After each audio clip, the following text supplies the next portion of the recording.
अस्सलाम वालेकुम नाज़रीन, आवाज़ न्यूज़ सां गॾु मां आहियां बिशारत सुमरो।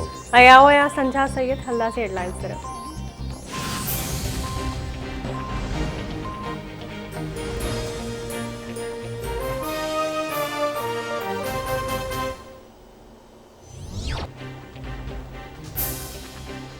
ॾखण अफ्रीका जी टीम 14 सालनि खां पोइ कराची पहुची वई। अफ्रीका जी टीम खे सख़्त सिक्योरिटी में होटल पहुचायो वियो। ॾखण अफ्रीका जी टीम 2 टेस्ट मैच ऐं 3 T20 मैचिस खेॾंदी। क़ौमी टीम ऐं ॾखण अफ्रीका जी टीमुनि विच में सीरीज़ 26 जनवरी खां शुरू थींदी। रांदीगरनि जी ॿीहर कोरोना टेस्ट कई वेंदी। क्लियर थींदड़ रांदीगर सीरीज़ खेॾी सघंदा।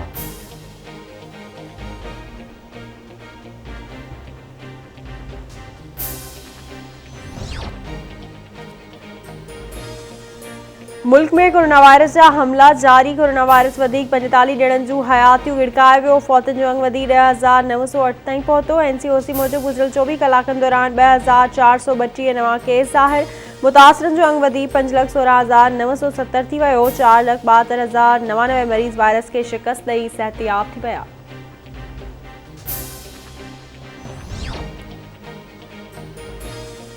लाहौर जी एहतसाब अदालत में शरीफ़ कुटुंब ख़िलाफ़ मनी लॉन्ड्रिंग रेफरेंस ते ॿुधणी। शहबाज़ शरीफ़ ऐं हमज़ा शहबाज़ खे एहतसाब अदालत पहुचायो वियो। शहबाज़ शरीफ़ जी इनकम टैक्स जी ऑडिट रिपोर्ट अदालत में जमा। मरियम औरंगज़ेब, अता तारल, शाइस्ता परवेज़ ऐं ॿियनि जी शहबाज़ शरीफ़ ऐं हमज़ा शहबाज़ सां मुलाक़ात। अदालत ॿाहिरां नून लीग कारकुननि जी नारेबाज़ी।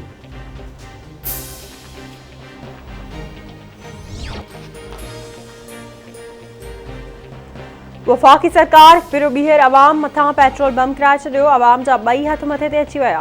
पेट्रोल जे अघ में 3 रुपया 20 पैसा, डीज़ल जी क़ीमत में 2 रुपया 95 पैसा फ़ी लीटर वाध कई वई। गासलेट जी क़ीमत में 3 रुपया ऐं लाइट डीज़ल जी क़ीमत में 4 रुपया 42 पैसा इज़ाफ़ो कयो वियो। वज़ीर आज़म पेट्रोलियम शयुनि जे अघनि में वाध जी मंज़ूरी ॾिनी। नई क़ीमतुनि जा अघ लागू थी विया।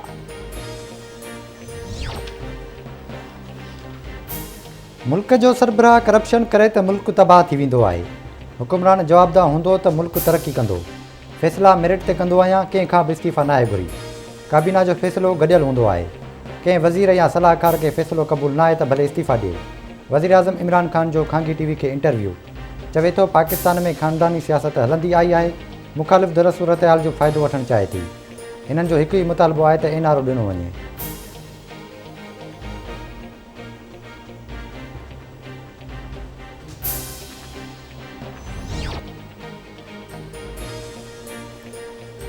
वदेजी में जुनेजा ऐं दल बिरादरी में ज़मीनी तकरार झेड़े दौरान मार्ची बैलन जो अंग वधी 5 थी वियो। छिकताण बरक़रार। SSP शिकारपुर वाक़े जो नोटिस वरितो। पुलिस खां रिपोर्ट तलब। कामरान नवाज़ चवे थो कंहिंखे कानून हथ में खणण न ॾिनो वेंदो। जवाबदारनि खे गिरफ़्तार करे सख़्त सज़ा ॾिनी वेंदी।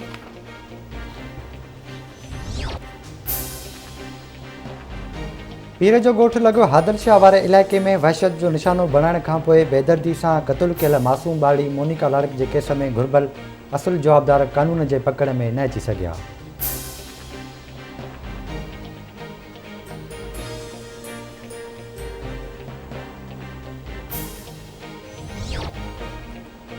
सिंध जे मुख़्तलिफ़ शहरनि में कोहिड़े जो राज बरक़रार। सखर, लाड़काणो, खैरपुर, कंबर, शहदादकोट, नवाबशाह, दादू, मेहर, नसीराबाद, डोकरी, खानवाहण, नवदेरो, पटीदन, जमाल शाह समेत ॿियनि शहरनि में कोहिड़ो।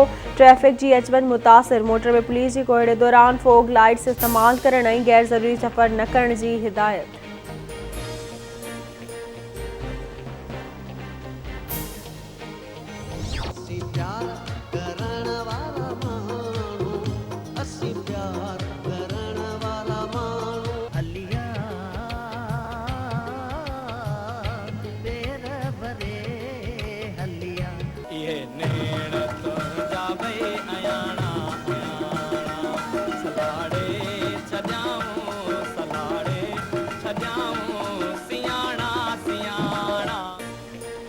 ऐं सिंध जे अवामी शाइर उस्ताद बुखारी जी अॼु 91वीं सालगिरह मल्हाई पई वञे। उस्ताद बुखारी विछड़ियो आहे पर अॼु बि मदाहनि जी दिलनि में ज़िंदा आहे।